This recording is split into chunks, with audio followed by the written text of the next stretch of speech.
Jollibee tayo, Jollibee. Tara, tara. At ito na nga pagdating namin sa Jollibee, napakaraming tao, sobra. Ang iba sa kanila ay galing pa mismo sa eskwelahan dahil graduation day ngayon. At ito na nga nang makakita na tayo ng upuan ay umorder na tayo ng lunch. Noong nakaraang araw pa ang graduation ng pamangkin ko, pero dahil ngayon lang ang free time ko, nilibre ko siya ng Jollibee dahil request niya yan. Dahil minsan lang naman talaga kami kumain dito, dinamihan ko na.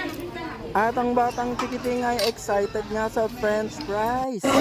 Wow, kaninong anak to? Ang sarap niya kumain, no? Grabe, nakakainggit.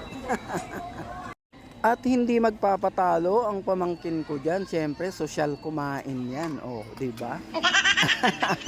Walang dungis. Very good. Oh, di ba?